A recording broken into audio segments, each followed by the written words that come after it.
Great. So Okay. if you've been here before, which it looks like most of you have, then you know the drill. If you're new here, this is totally interactive. So feel free to pipe up at any point if you have any questions at all. Al and Gretchen, I believe, love questions. So I'm sure they'll be happy to answer them. And I think we'll probably just get started, and any latecomers can just kind of straggle on in. So Al and Gretchen, we're so lucky to have both of you here. Thank you very much. They are both awarded fly tyers and really commendable people in the fly fishing industry. So I'm very excited to have them here. And I'm just going to pass the mic over to you, Al. Gretchen, go for it. Oh, thank you. Well, we'll start out by welcoming all of you people there at Anchored Outdoors. Tonight, we're going to do Wonder Wings Made Easy. So what does that mean? Well, I'll tell you what it means. It means that you will not be digging through a cape looking for that matched pair anymore. You can manufacture the wings yourself.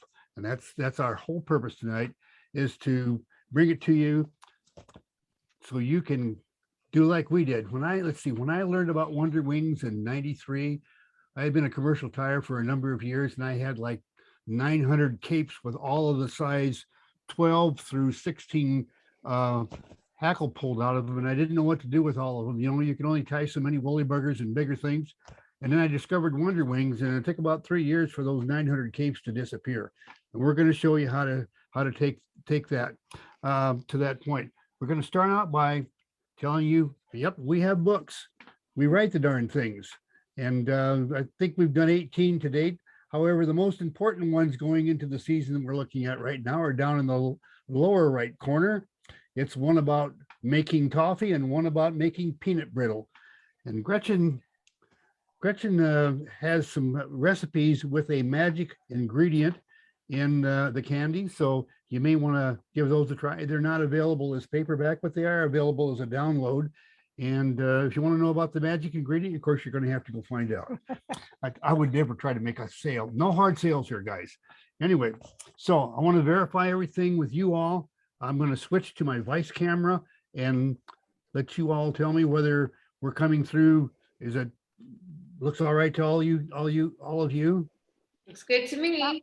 Somebody just stick their thumbs up, be fine. Oh, Jesus. There we go. They're all listening. Oh, this is scary. Anyway, so to get started, let's take a look at the recipe. On our Wonder Wing dry fly tonight, we're going to be tying what could be just about any dry fly that falls into the category of a divided upwing Adams sort of a thing. However, it can be any color, any size. And so we'll start out with the hooks. The hook size is 20 to 8. They can even be smaller. They can be bigger if you so choose. We're going to be using gray thread tonight. The tailing is going to be whiting tailing packs. However, there's a whole bunch of different things you can use for tailing on yours. Don't let a recipe curtail what your creative search for new materials. One of the tailing materials that works really well for us, besides the whiting tailing packs, is squirrel tail. Works out really well for in place of a hackle fiber tail. Anyway, the wings are going to be large grizzly feathers, and the body is gray muskrat dubbing. Hackle can be any color that you want. We're going to use grizzly because it happens to be handy right now. And the head is going to be thread. Well, let's get back here. And before we move into all of that, let's take a look at those materials. And we'll talk about the most important material of all, does not go on the hook. I'm pointing at it right now. It's called static guard. This is especially important if you tie with any kind of animal hair like moose, deer, elk, or whatever else happens to come to mind. It eliminates static electricity. I cannot tell you the number of classes that we've taught people, especially on a hair wing class, where the people will say, boy, I've got a pretty good looking piece of hair, but it's no good. It sticks to everything. I can't get it to stack. Bet you $1 they're dealing with static electricity, not bad hair. And then if you live in the Rocky Mountain West like we do, where the humidity tends to be somewhere around nothing to a few degrees above nothing, you understand what we're talking about. If you're in the southern part of the US where it's a lot more humidity, that's fine. I understand you all are in Canada. If you're over on the coastal areas, probably has a lot more humidity than it has in the more inland areas. But anyway, moving along, we're going to be using dry fly hooks tonight. It's a size 10. We want you to be able to see what we're tying. But in actuality, if we were tying this to go to the river, we'd start at size 14 and work our way down. Gray thread, a touch-a-tron dubbing. We're using a whiting tailing pack for the tail. We're using a whiting hen cape for the wings. And we're using some whiting grizzly hackle. Gretchen, would you run me back to the S vise? Yeah, good. Now, one of the things about getting old, hey, whatever you do, guys, don't get old. I tell you right now, I'm one of these people now that as I've gotten older, I've got to have 4 pair of glasses to tie flies. I used to be able to do it with no glasses, and now it's up to 4. So that's what was hanging there just now is my glasses. The other thing that we're looking at now is what we call the focus fly. Doesn't do a darn thing except provide a place for us to focus so we can switch and put a hook in the vise and know that our focus is going to be good when you all start watching everything. Let's take a moment here. I'll take a moment here. Now, this is a hackle pliers, or so it was sold to Gretchen and me as. In fact, we bought several hundred of the darn things, and they proved to be not worth a darn. They won't hold a hackle for, they won't hold a hackle. But you know what they do? They do a great job of holding your materials for Zoom presentations. So if any of you guys out there are Zoom presenters and you want some really cheap hackle pliers that don't hold hackle, you know where to get a hold of us. Anyway, I'm going to reach over here to the materials and get my thread. Let's see, grab that guy. I've already got hooks over there, obviously. I've got dubbing and all the other materials I already have over there. So we'll slip back over to the vise. Now let's talk about this bobbin for a minute. I want you to notice that I have a hobble on my thread. Now, I know it never happens to any of you people, but every time Gretchen and I would travel to a show, whether it was via car or plane, we'd get to the doggone show and all of our bobbins would be unthreaded and we have to restring them. Well, a guy in Lewiston, Idaho by the name of Leroy Hyatt calls me one day and he says, Al, I got a solution to your problem. He says, just get an O-ring at the Ace Hardware and it'll hold your thread in place. And when you get to the show, it'll be just fine. So we published that in a recent magazine article.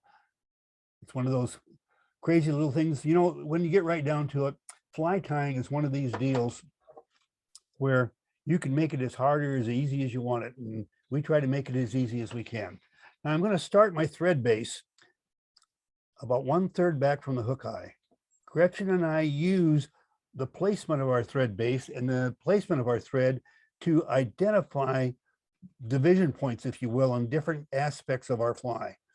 I want you to notice that I'm wrapping towards the back and I got tension on this thread right here, the one in my left hand, and I have tension with my right hand. And if I keep tension with the left hand, the right just, I don't even have to look. You can't see it, but I'm looking up at the screen of me wrapping this stuff on, and it lays it in there perfectly every time because tension works with tension. Now I'll just trim off the waist. I want you to notice I didn't go all the way to the back. There's a reason for that. Whenever we tie squirrel tail, hackle fiber tails, microfibbets, any of those hard, dense type materials, we always do it on a bare hook shank if it's going to be a tail. Now, there's other times when you don't. You can't ever say always in any particular discipline. Somebody will prove you wrong real quick. Now I'm going to take these fibers and just pull them out from the stem. Reach in with my left hand and hold them. Don't try to pull it away with the left hand. Pull the feather away from the fibers and the fibers won't become misaligned. I'll guarantee you at least half the time, if I pull those fibers away from the feather rather than the other way around, darn things will misalign every single time. Now I'll set my tail in place here. How long? And I'm making the tail, as you can see, it's a little longer than the hook shank. In fact, in traditional fly tying, the tail on a hackle fiber tail is 1 1/2 times the length of the shank. I usually go not quite the full 1 1/2 times. I go shank length, but maybe plus maybe the gap of the hook. Now I've already selected one of these. Let's go back to this camera. I've selected one of these feathers from this whiting hen cape, and I've got it right here. And in fact, it's a broken feather. I'm going to use it strictly to identify for you just how we identify proportions on our wings. I got to put this back so it doesn't. I have another program of this same fly to do tomorrow night, so keep everything squared away so I don't have to redo everything. Okay, we're going to take just one feather because it helps us identify proportions a little bit better than having two and try to explain it. The way a wonder wing is formed is the fibers are stroked back on a length of stem that will produce us a wing, and the wing will look something like that. Well, how long is that piece of stem? Well, that piece of stem varies with the size of the hook in your vise. We want a piece of stem that is about a half the length of the hook shank or less. No more than 2/3, but half is what we prefer. That's a little bit much. We'll just take and pull that back. Now, the other thing you want to do is, you see I've got a bodkin here, and you want an even division between the top. Excuse me. I got to get over there and get that guy. Okay. Now, both the fibers on both the top and the bottom of the stem are even, so that we'll get a nice top to our wing. So that's how you make the identification of proportions. However, when I put the wings on, key word in that last sentence is wings, plural. I'll be working with two feathers. And I've got them in one of these handy dandy holders that, well, you know where to get these. I mean, you probably have them in your laundry room. So the most important thing is to cut away the really big part of the stem, and then put the feathers so they are opposing each other like that. Now, we're going to stroke these fibers back on two feathers, the near side and the far side. And we want to verify the length of the piece of stem, and I purposely made it a little bit long so that I could use my bodkin to separate top and bottom. Okay. There we go. Now we have an even division, top and bottom. We don't have a stray fiber on one side or the other. Now, we want our wings to be equal to the length of the hook shank. And I'll guarantee you are a better fly tyer than I am if you can just take and throw a loop around there and tie them down and have it come out. It does not ever happen, because what happens as the thread tightens, the thing called thread torque causes all these fibers to twist over each other, and you end up with just one heck of a mess. But there's a solution. We are going to tie the wings to the hook shank, stem, fibers and all, very short, with 3 snug but not tight wraps. See how short that is? Well, what we're doing is we're using the strength of the stems themselves to temporarily hold those fibers until we pull them out to the length that we want. Yeah, that's looking pretty good. I want to go a little bit further. There we go. And now we'll just go ahead and start to bind them in place. Wrap back until it meets the waist from the tail. And I want you to notice how I'm pulling the waist from the wing up at an angle. I want to lay my scissors in from the off side of the hook, and that gives me a really severe cut, a severe angled cut, excuse me, so that when I wrap over those trimmed ends, I get a really nice even blend between the waist from the tail and the waist from the wing. See how those all blend together?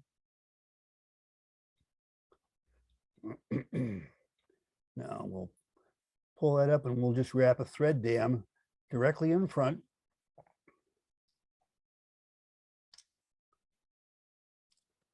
Okay. Now we'll just pull those back and trim off the excess.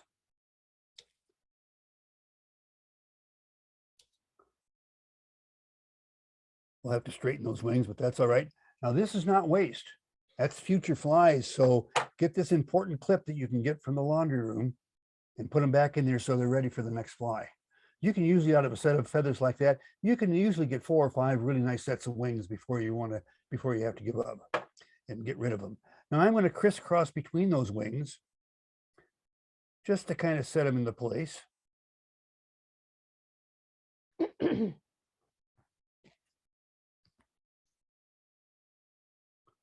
let's see what that looks like.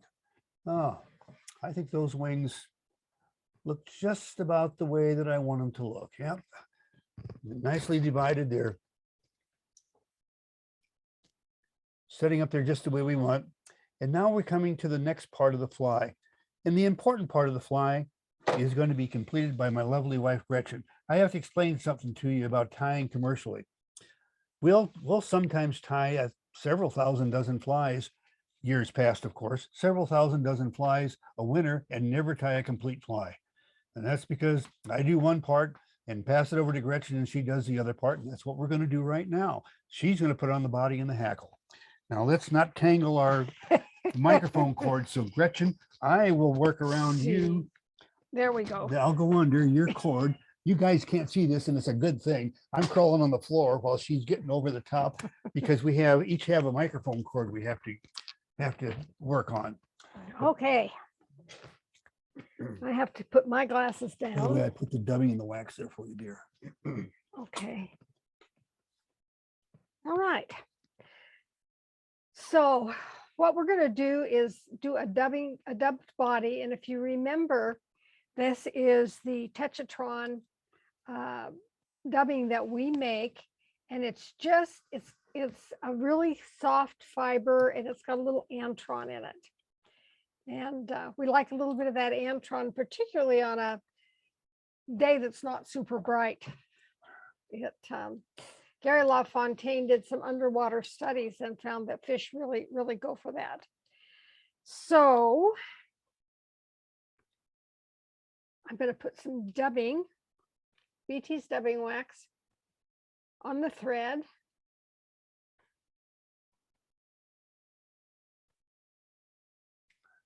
I want you to notice that I barely have that You still got a bunch of turned up. If you turn it up a lot, you're going to cut it and leave globs. I did get a little glob there. Yeah, I reset it this afternoon for you, and it looks to me like I got one bad spot in it there. Okay. And then for touch dubbing, I just come in here and gently touch my dubbing to the thread, and you can see that the wax attracts the thread. And then I'm going to twist it to make a really nice fine, let's see, I'm trying to do this so that you can see it and I don't have my hand in the way. There we go. A nice fine noodle of dubbing. We'll work our way back.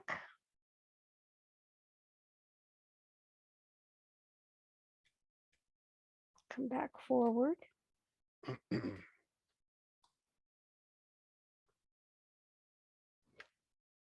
Now I'm going to tie on Just one of those is all you need. I got several out there. a grizzly hackle as I continue to dub. And I want you to notice that I'm leaving just a little portion right here of bare stem. And the reason we do that is so when we make the first turn, we don't catch the fibers, which would cause them to stick back. This helps us to get all those fibers going straight up.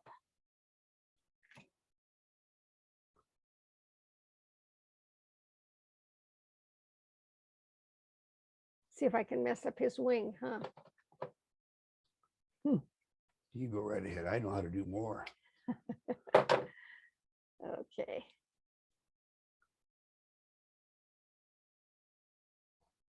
Okay, I'm going to leave a little space here for my head and start wrapping my hackle. And I want the hackle, the shiny side, facing forward.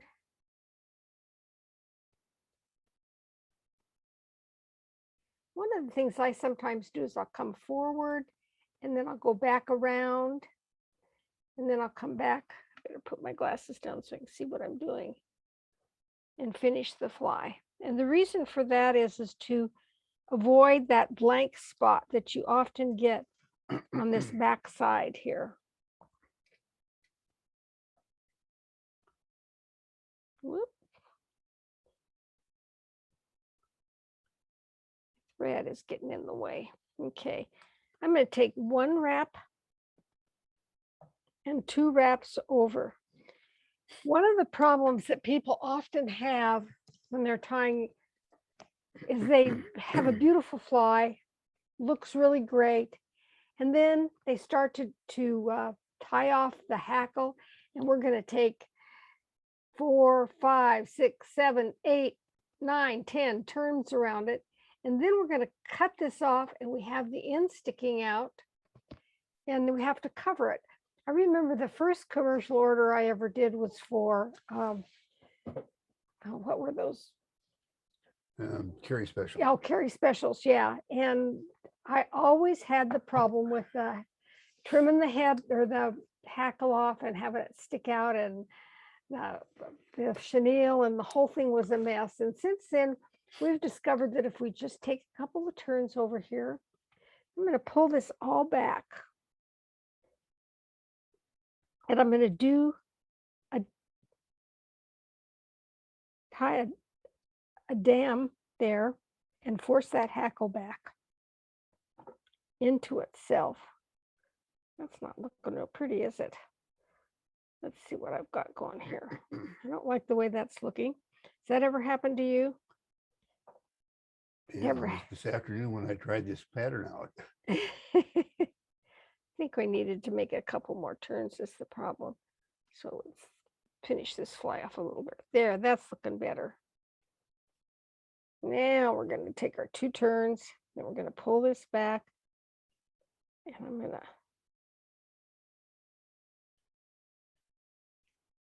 force that hackle back into itself. A little more. Each turn going further back. Just clip it off. And you'll never see that end. Now, should we talk about a good whip finish and a bad whip finish? Sure. For years and years and years, a lot of tyers, including us, often would finish their fly in what we call a bad whip finish. You want to talk about the whip finish? Yeah. Yeah. For 40 years, I did what I thought was a good whip finish, but really wasn't. And I did exactly what we're showing here in this first illustration. Pretend that this orange body is a completed fly and that we've gotten to the point of tying off and finishing the head, and the thread is hanging at the hook eye. It's the way I did it for 40 years. I'm really good at it. So what do? You lay the trap with your tool and start wrapping your turns of thread. There's 3 turns.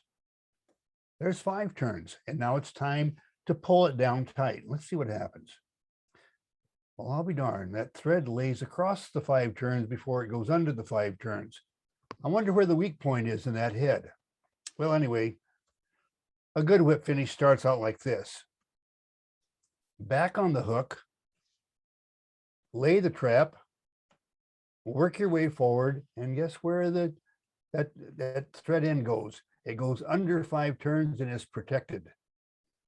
Well, in the real world, you always end up in the hook eye anyway. I mean, it's just the way life is. Materials push you forward and everything. So what do? You just do a quick once over from the front to the back, lay your trap, and go ahead and wrap your whip finish. Now, I know that's oversimplification, but we'll get Gretchen back to. I want you to notice that when she wrapped that jam knot back to push that hackle back, guess where that thread ended up waiting for her to put on the whip finish? We'll let you find out. Okay, my thread is right back there, as you can see. So I'm going to, and I've got a little bit of a fiber there that I want to get rid of there. So I'll take my whip finish. I'll start right back, go forward, forward, forward.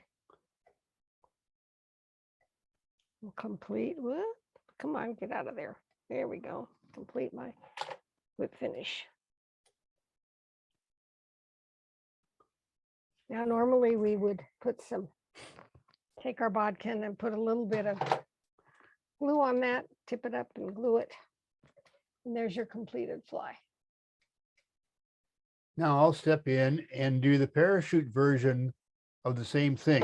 Only this time, we're going to let you laugh. We're going to crawl underneath each other's cords and everything. You can just see what's going on here. Let's. That's which way do we want to go? Yeah, right. I'll go this way. We used to just kind of walk around each other, and pretty soon our cords would be so tangled together we couldn't get to our workstation. So, anyhow, Get that off. we're going to use all the same materials. And let's see, let's go back to the S camera, Gretch. The problem that we face, if you haven't already thought of it, is that looped wing.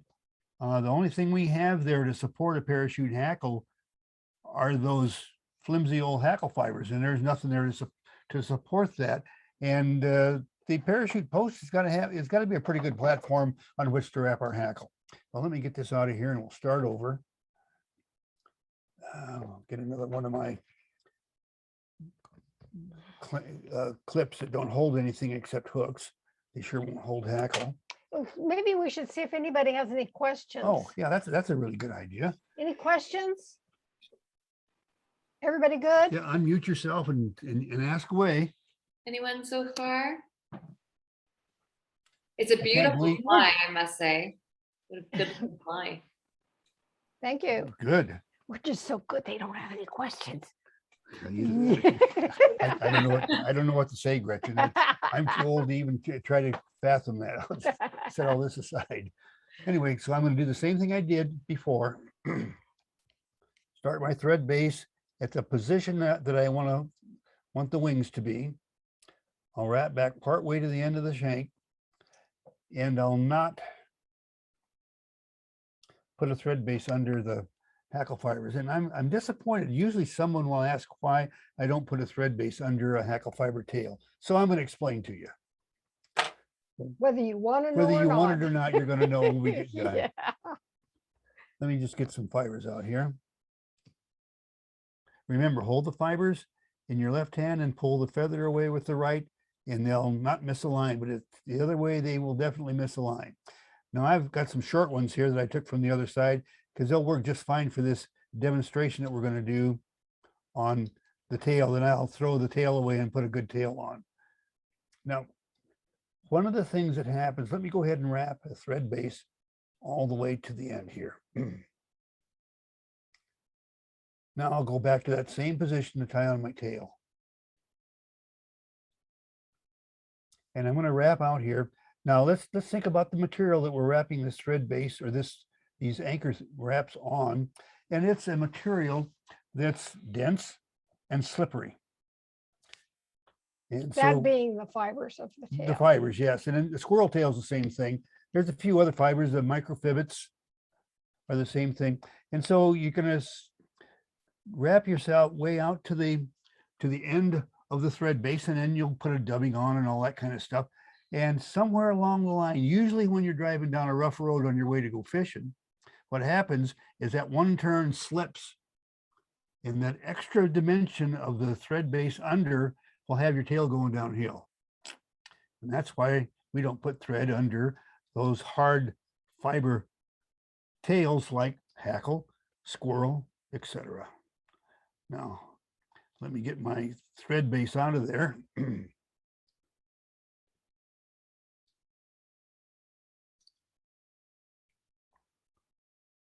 Okay, right there is good.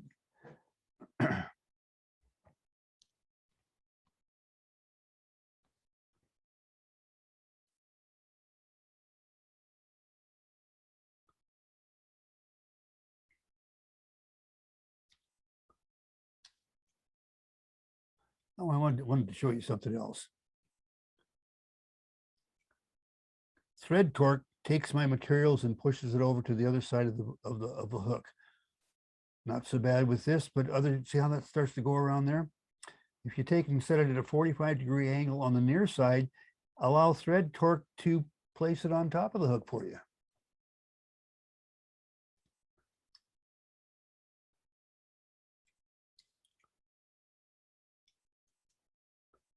All right, we'll just get back forward to our winging position. Now, before I lose all this, we'll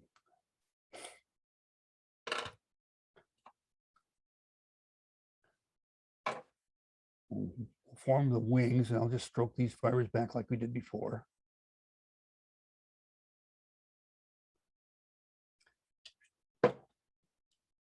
I'll get my bodkin to make sure I've got an even division top and bottom.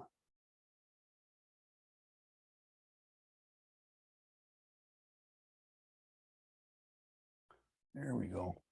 The ones on the, I had a half of one on top and two on the bottom. You probably couldn't see it there through the magic of digital. It didn't show up, but they were there. I could see them. Now I'm going to tie this in, and I want you to notice I'm using less fibers than we did before, because I really want to show you how the process of strengthening these fibers to support a parachute hackle platform works. So we're going to have even less fibers than we did before. I'll set this in place short, whoops, short, and then pull them out to length.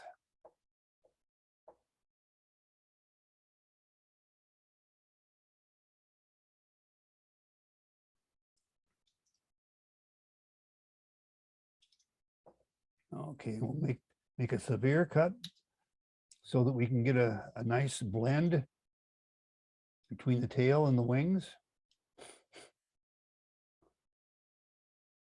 And I'll wrap a thread dam in front of my wings. All right. Now, most people wrap their parachute posts. They just kind of start going up the post like this. Well, being an old guy, I've got old shoulder injuries, and I can't, it's just painful to even try to demonstrate it for you. So I'm going to go up the post by going down. Let me turn that around. There we go. Now, yeah, you can still see it. And so I'm going up the post and but wrapping down to do so. Now I'm going to borrow vernacular from our construction brothers and sisters who pound nails and pour concrete and all that kind of stuff on a regular basis. And what we're doing right now is we're pouring concrete. And boy, that's real jiggly. I'll tell you what, I could really lose that whole thing real quick.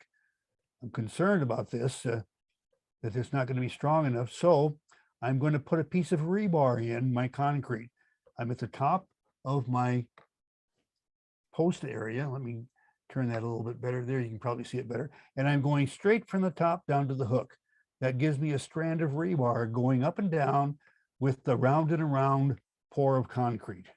I'm going to pour concrete again. I'm going the opposite direction this time. And now I put in another strand of rebar. And let's put in another rebar.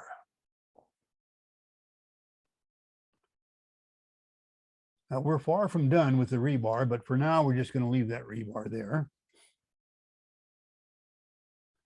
And I'll pull the wings apart. And I'm going to add 4 more strands of rebar right now by crisscrossing between those wings. And you'll notice that the parallel strands of thread dividing the wings also gives me 4 more potential strands of rebar. I'm not going to deal with them quite yet. I'll just leave them hanging in the breeze right there, and I'll trim off the wing. And let's see what our wing looks like. Oh, yep, that looks fine. Let me get my handy dandy clip. I'll set that aside.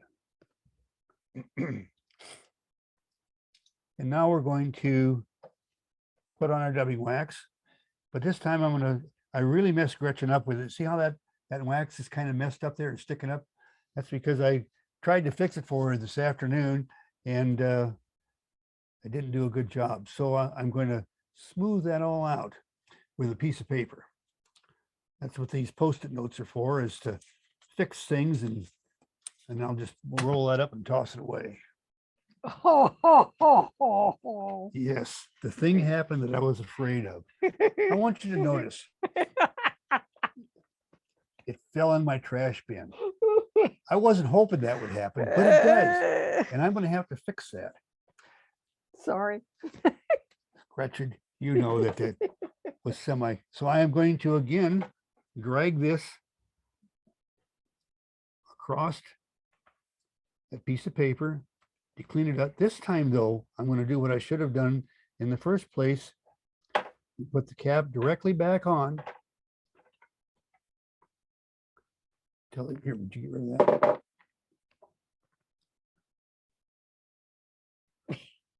And Gretchen tried to help me, and guess what we picked up this time? Look at that. So what I'm trying to tell you is this wax is sticky. It's really sticky. Anyway, let me see this piece of paper again. Okay. There, you now, got it? I'm going to turn this wax up where it should be. Would you give me the W camera? Okay, we're going to talk about the proper way to do wax, because I've really given you a couple of chuckles here, but it was leading into this right here. There's a proper way to use dubbing wax, and there's one that's not a good way to use it. If you want to see a video on it, go to our YouTube channel, LBD Fly Tying, and you can do the one on dubbing wax, and it will be an eye opener for you. But this is just a quick, brief explanation of what you'll see. The proper way to use your wax is with the wax barely looking above the edge of the tube. So many fly tyers, some really named fly tyers, think that the further they crank up the wax, the better the dubbing is going to go on the thread. And what really happens is what happens on the left tube. It's sticking way up, and guess what it does to the thread? So, and I didn't say anything in this particular one, but you want to make sure to not drop it in the waste bin. just so you know. Now, let's see, I've got to, all right, good. Now we'll get the dubbing wax out, and I'm going to stroke it on the thread. I'm going to put the cap back on the thread before I pick up my dubbing. I've already had one bad experience this evening. Now, you notice how I just kind of touched that? And that sticky wax thread will pick up just what it can hold and nothing more. And look what a nice even application of dubbing I have, and I haven't even twisted it yet. Well, I'll twist that in place. And we're going to show you a little commercial tires trick. Notice that I'm starting to build my body from front to back rather than back to front. And why am I doing that? Is because I am going to use the thread going forward as my rib. You really can pick up some speed really fast there. Now we have a nicely ribbed body on a very delicate mayfly type body. And we did it really, really quick. Now I'm just going to add a little bit more for the thorax. I'm going to make it a little bit heavier in the thorax area. Remember, we got 4 strands of rebar hanging in the breeze yet. We'll get to them. Don't worry. I didn't forget.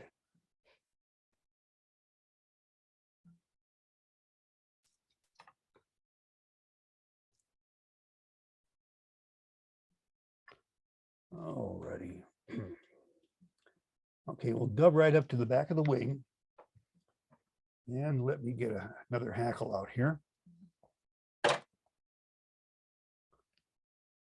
And I'm just going to continue dubbing forward, and I'm going to have a really long piece of that stem sticking out. I want that stem to go all the way to the top of the post. You see that I've got bare stem that will reach the top of the post, and I'm just going to keep dubbing forward. until I reach the front. I still have some dubbing left though. That's on purpose because I am going to dub to the back and let my thread hang the last turn behind the wing post. Now it's time to deal with those rebars hanging in the breeze. So let me turn the vise back over and I'm going to wrap around those 4 strands of rebar with a couple more pours of concrete like I'm doing right here. And the last strand of rebar is going to be the stem itself.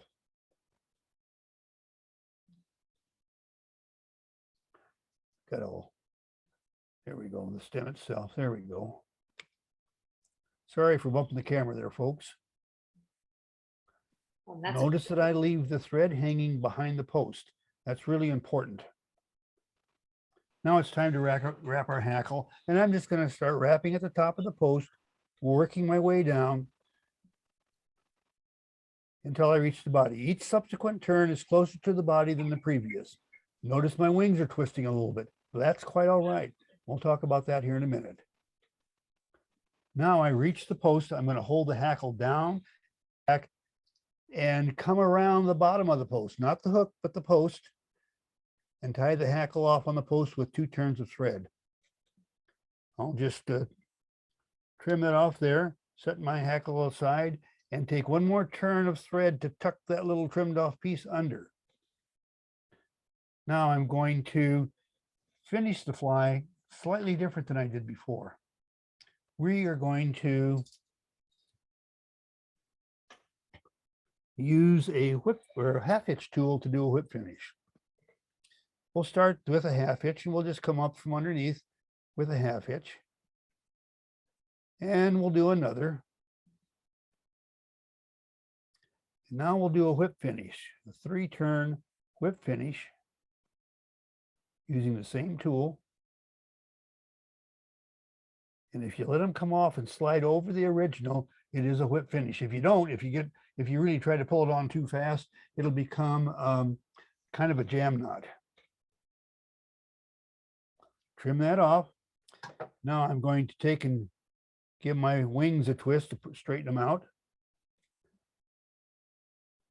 And the way we glue this one of the things I wanted to narrate to is we never use glue around these cameras. And if you want to, the story's too long to tell, but anyway, it's $1,000 cameras are too expensive. Kind of like the dubbing wax. Yeah. Hey, you see how things can go wrong? Well, a little bit of dubbing wax you can recover from, but $1,000 camera with that much of a lens and a couple of drops of glue can really screw things up. So anyway, what we want to do is show you how to glue this. And I am going to tilt this forward just a little bit. Pretend, put a drop of glue right there between the wings. And let it set. You can watch the glue go down through those wings. It'll migrate forward on that little piece of string thread that I pulled forward to do the eye. And what you do is you do it like this. You hold it, put the glue on, tilt it down. 1, 2, 3, 4. If you go 5, 6, 7, you glue the eye shut. But if you go 1, 2, 3, 4, it'll glue the head, but not glue the eye shut.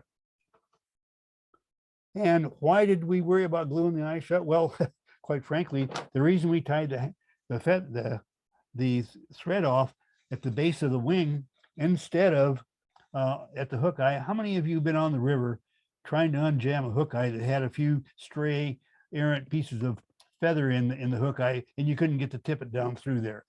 And it's, you know, it's real easy to drop 2 flies into the water when you're trying to unclog one with the other. I know it's never happened to you all, but it sure does to me. Laugh about it. It does happen, folks. But anyway, we're here to entertain questions now. I've never seen that before. That was amazing. Never seen what before? The post, that was great. Oh, good. Now we developed that style, that way of tying off the hackle on the parachute. Oh God, more than 30 years ago. I will tell you that story. We got married in the early 90s and left our jobs in corporate America to become guides in Montana. And we bought a house in Bozeman, Montana, and then we couldn't close on it for about 8 weeks. And I looked at Gretchen and I said, well, we're retired. Let's become stream people, not street people, stream people. And we went from stream to stream to stream, camping and sleeping and just whatever. And if we needed some money for gas, we'd stop at a fly shop and tie a few flies, pick up some gas money. Well, the word got around that Al and Gretchen were having the time of their life as a newly married couple. And we had fly orders coming out our ears. Well, we stopped at the river's edge in Bozeman, and Dave Corcoran, the owner there, said, I'd like you to tie me a bunch of 18s and 20s parachutes. Well, I'd had a lot of stuff for Dave over the years. And I said, Dave, you know, I never tie that stuff. I can never keep from getting the eyes clogged. He says, well, that's what I want. And I know you guys need some gas. So here you go. Well, we sat on the Gallatin River one night with a couple of hot toddies. Well, actually, they were cold toddies and a little bit of something to eat. And popcorn, I think. we had popcorn. Okay. The truth of the matter is we had popcorn and vodka that night for dinner. But you know what the hell? We were having a good time, you know? Yes. Anyhow, and after about the second drink of vodka, Gretchen says, why couldn't we do da-da-da-da-da? And that's how that came about. Vodka, Oh. the answer every time. I don't know what else to tell you. I love it. You guys are so inspiring. It's fantastic. Does anyone have any questions about materials, techniques, or presentation? Or, I mean, marriage advice would probably work in this situation as well. Let's see. Everyone's on mute. I know I see giggles, but we can't. Yeah, go ahead and unmute everybody, because now it's just a general chit chat time. We've shown you all three things that we know. Everything so now, we know. everything we know We're is done. I mean, we're done. You've tapped us out, guys. Can you talk a little bit about the material you were using for the wings again? I sure can. Let's Please. Get The that size whole- of it is kind of hard to let's tell go what to size the- how to big the, of wings you were using. How big a feather? okay. What I'm going to do, okay, don't get, if you're tends towards motion sickness, don't. Just, I'm going to move the camera a This is little his bit new here. toy. He's got a little toy he can move the camera But on. what we've got here is this hen hackle from Whiting Farms. And I cheated, I already broke a piece off. And I've got these big old junky feathers at the tail end of the cape. You just take those, and I'll meet you back over at the vise, and I'll grab a couple of those. And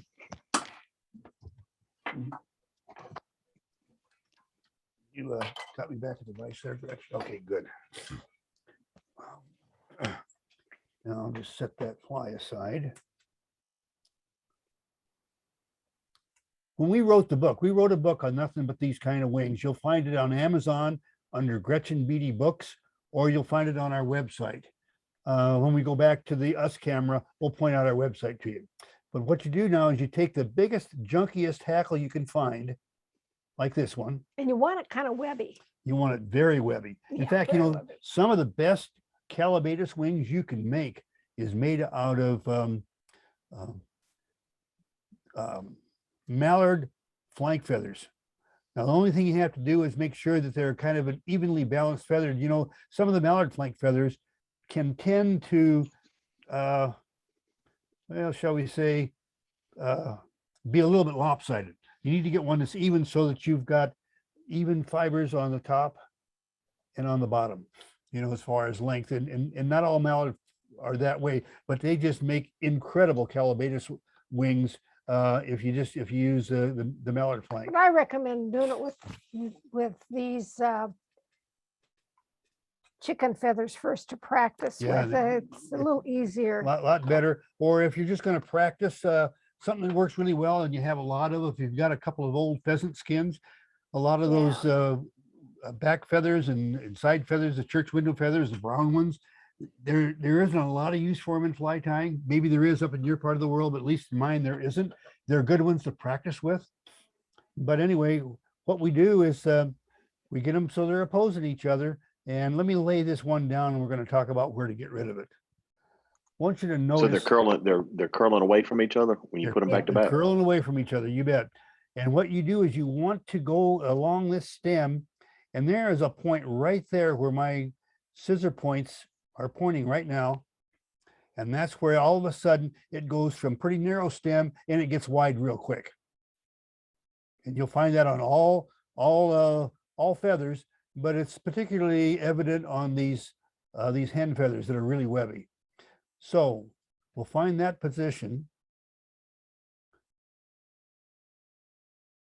And it's right about there. And so I'm just going to reach in and cut these off right there. Now, what you're going to do is remember they're opposing each other. And you just stroke these fibers back.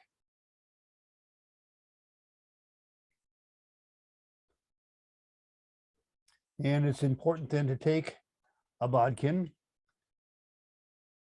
and separate.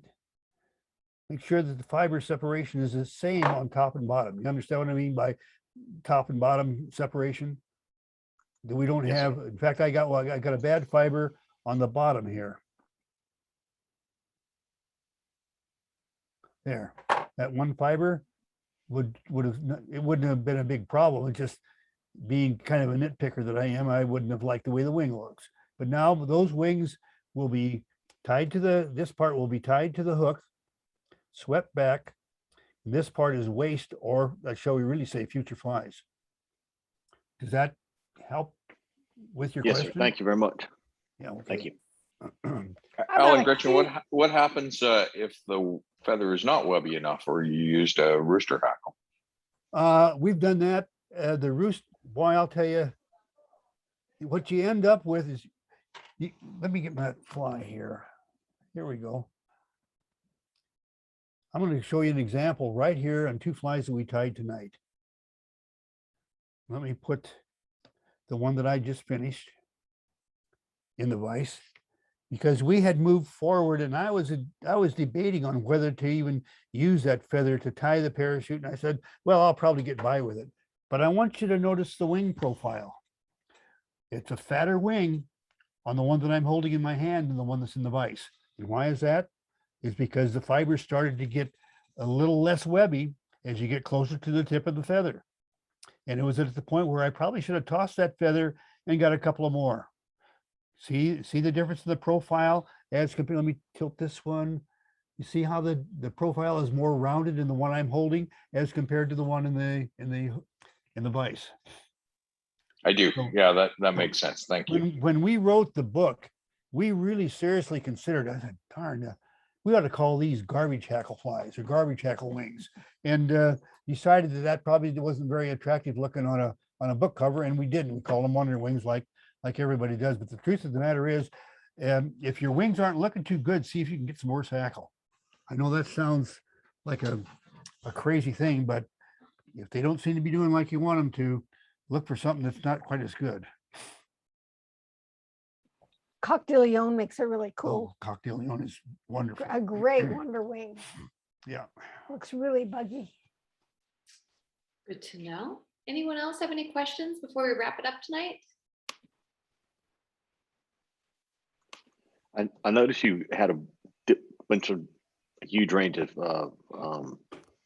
hook sizes. What hook size were you using tonight? I didn't catch that at the beginning. I was using a size 10, and that's more for clarity's sake on your part. Quite frankly, these larger flies that we tend to tie for Zoom presentations, I find them to be a pain in the neck. I really like tying sizes 14 and smaller. Years at the vice of tying for shops for trout flies, you sell out for every size 10 you sell to a fly shop, you sell 10 dozen of something 14 and smaller. 14 was the most common size. Yeah. And then 16 and a few 18s. And that's about as far down as we went. One of the interesting things that I was, I'm going to say we were marketing director at Whiting Farms for a couple of years in the early 2000s. And one of the things that I had a frustration as a commercial tire is it was impossible to get a cape with enough size 14s in it. And so I told Tom, I says, it would be really nice if you could start growing a bird that just had certain size tackles on the saddles. Oh, he says, I can do that. really? Well, yeah. And he started selecting them it wasn't long, and we were able to come out before I left as their marketing director. We were able to bring quarter saddles out that were sized for sizes 14 to 18, with the bulk of them in the size 14 area. And then other saddles would be sized to the larger sizes, the 10, 12s, and 14s. And the other thing that was really interesting in working at Whiting Farms, that was an absolute, I can't even describe what it was like to work there as a feather junkie, married to a feather junkie. But anyway, one day, right after I got to work for him, my job was to bring in more customers. Obviously, that's what a marketing director does. So I came in and I said, Tom, the customers are kind of ticked off with the saddles you've been sending out this year, because what had happened is the birds were growing such long feathers that the feather tips were getting broken off in the cages, and so they decided to take a pair of scissors and cut them off even. And that didn't go real well. It didn't look real good in the retail package. And so I told Tom, I says, they're really not liking those trimmed off hackles at all. And they probably would like the ones that are all tore up in the cages even less. He said, well, I'll tell you what, I'll grow the legs longer on the birds. He did. Within 18 months, we had longer legs on the birds. It's just incredible. I'm telling you, the guy was a genius at making stuff happen. And I can't even explain it all. All I know as a tire, I knew how to take what he did and make it go on a hook. And I had access to all the bins. Oh, geez, I would sometimes the phone would ring. Would you like to go to lunch? That was code. Gretchen wanted to get into the hackle. She would go out there and we'd go to lunch. She'd even buy lunch. Then she'd come out and get in the hackle. I wouldn't get paid that week because Tom was really, he figured this out real quick. Why, I can trade Al's work for a hackle. And Gretchen would come out and fill up the car with hackle, and I wouldn't get paid sometimes for 2 weeks. Well, but you got your money back when we went to a show. Oh, yeah. Well, I mean, I'm only telling the part of the story that's the funny part, Gretchen. The rest of it was all work. But anyhow. Gretchen, I got the fox in the coop. I'm sorry. Oh, I said Gretchen's the fox in the coop. Yeah. Yeah. Oh, yeah. Does anyone else have any questions about any of this stuff or feathers? Do they eat the meats? What do they do with the birds when they're done? Okay, well, that is a very good question. And obviously, the birds have to die to have their feathers harvested, except in a few very, very rare cases, the birds are harvested just like birds are normally harvested. And one of the things in growing feathers, a really good quality feather, is you don't grow really good quality meat. In fact, there's almost no meat on the bird at all because all of their strength goes into producing good quality feathers. But you end up with a bunch of carcasses anyway. Well, what Whiting Farms did is they would take the manure from the barns and mix it with the bodies of the birds. I'm sorry, but it's pretty graphic. But anyway, and they would turn it into compost, and it was the best natural compost you could get for growing hay. And they had some of the best organic grown hay in the state of Colorado. And it was all from this one ranch where we took all the carcasses and all the manure from the sheds, mixed it together and turned it into compost. And it was their hay was brought a real premium. We had a really good garden too. Oh boy, did we ever. Oh, wow. Yes. Well, that makes sense. Thank you. I've always wondered that. Absolutely. Well, it's been an absolute pleasure to have both of you in so many ways. You made me laugh out loud multiple times. Thank you. Oh, I guess that's good, or she was laughing at us or with us. I'm not sure. Hey, anyway, before you leave, there's the email address if anybody's got questions, albd2@gmail.com. Excellent. And this recording will be up. Does anyone else have any last questions before we wrap it up tonight? Just wanted to say thanks. Hey, our pleasure. Thanks. Thanks so much. Thanks Take care, all. guys. Bye, everyone. See you next time. Fantastic. Bye now. Bye-bye.